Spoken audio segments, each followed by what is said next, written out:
अरे रीता हाल ही में चड्ढा परिवार की बहू बनी थी, लेकिन उसकी अपनी सास नम्रता से रत्ती भर भी नहीं बनती थी। भोर होते ही दोनों सास बहू की तू मैं शुरू हो जाती थी। सारा मोहल्ला उनकी चर्चा करता था। एक दिन, कैसी है नम्रता? अरे ममता, तू बड़े दिनों के बाद तेरे दर्शन हुए। आ बैठ, मैं अभी तेरे लिए बढ़िया चाय बनवाती हूँ।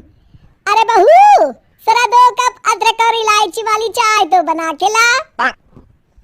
अरे माँ जी, जरा से मेरी आंख लगी नहीं कि आपकी फरमाइशें शुरू हो जाती है और मैं पूछती हूँ, चाय पीने का ये कौन सा वक्त है?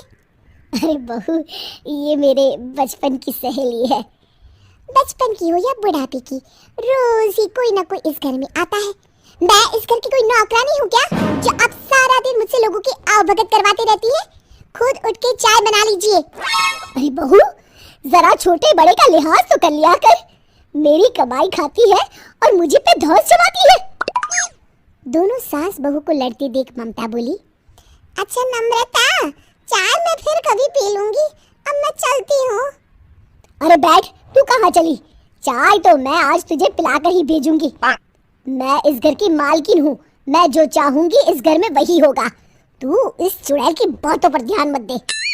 रीता गुस्से से अपने कमरे का दरवाजा बंद कर लेती है।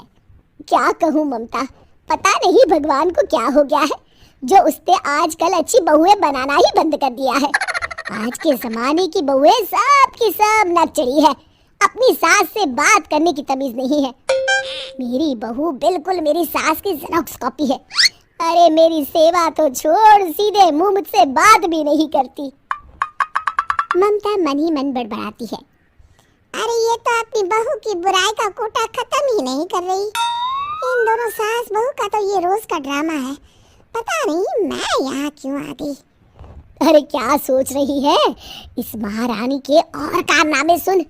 नहीं नहीं, बस फिर कभी, मुझे बहुत जरूरी काम याद आ गया तो चलती हूँ मैं। इस तरह दोनों सास बहू के रोज रोज के झगड़ों से कोई भी मेहमान उस घर में आने से पहले 10 बार सोचता था। एक दिन चड्ढा परिवार किसी रिश्तेदार की शादी में जाने की तैयारी कर रहा होता है। आप दोनों तैयार होने में कितना समय लगाती हो? अरे नरेश, मेरा क्या है, बस मेरी साड़ी प्रेस होते ही मैं तैयार हो जाऊंगी। लेकिन माँ जी को पता होना चाहिए कि किसी के घर पे वक्त पे पहुंचना होता है। लेकिन जब तक वो अपना मेकअप करेंगी तब तक तो शादी ही खत्म हो जाएगी। अपने कमरे में तैयार हो रही नम्रता अपनी बहू के ताने सुन लेती है। दूसरी तरफ रीता गरम प्रेस साड़ी के पास छोड़कर अपने कमरे में चली जाती है। आजकल इसकी जबान जरूरत से ज्यादा चलने लगी है। तभी नम्रता की नजर रीता की साड़ी पर पड़ती है। वो इधर उधर देखती है। हाँ, ये सही मौका है इस नकचड़ी को सबक सिखाने का। अपने आप को कैटरीना कैफ समझती है।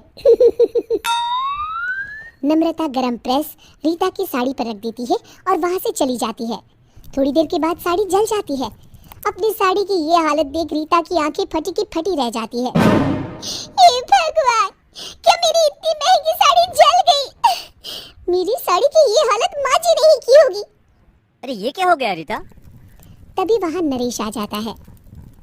देखिए, माँ जी ने मेरी साड़ी जला दी। अरे बहू, जरा सोच समझ कर बोला कर।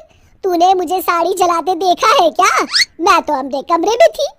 अरे रहने दीजिए माँ जी, मैं सब जानती हूँ, ज्यादा भोली बनने की कोई जरूरत नहीं है। अरे जो हो गया उस बात पर बहस करके क्या फायदा? तुम दूसरी साड़ी पहन लो, हमें शादी में पहुंचना है, देर हो रही है। मुझे नहीं जाना कहीं शादी वादी में, आप लोग जाइए। अरे नरेश, छोड़ ना इसे, इसका तो हर वक्त किसी न किसी बात को लेकर रोना लगा रहता है। इसे नहीं जाना तो ना जाए, हम लोग चलते हैं। इस तरह घर के सभी लोग शादी में चले जाते हैं। दूसरी तरफ रीता नाराज होकर बिना किसी को बताए अपने मायके चली जाती है। बेटा नरेश, हमारे घर में ये सब ठीक नहीं हो रहा है। इन दोनों सास बहू में सुलह कराने के लिए हमें कुछ न कुछ तो करना ही पड़ेगा। आप ठीक कह रहे हैं पिताजी, आप चिंता मत करिए। इन दोनों को मिलाने के लिए मेरे पास एक बहुत बढ़िया आइडिया है। 2 दिन के बाद रीता अपने मायके में बैठी टीवी देख रही होती है कि तभी दरवाजे पर एक आदमी आता है। नमस्ते मैडम, मैं अमेजोन से आया हूँ। रीटा चड्ढा घर पर हैं? हाँ हाँ, मैं ही रीता हूँ, कहिए क्या काम है? जी, आपकी सास ने आपके लिए 2 साड़ियाँ अमेजोन से खरीदी हैं, मैं वही देने आया हूँ। साड़ियाँ देख रीता बहुत खुश हो जाती है। वाह, कितनी सुंदर साड़ियाँ हैं। माँ जी ने इतनी महंगी साड़ियाँ मेरे लिए खरीदी।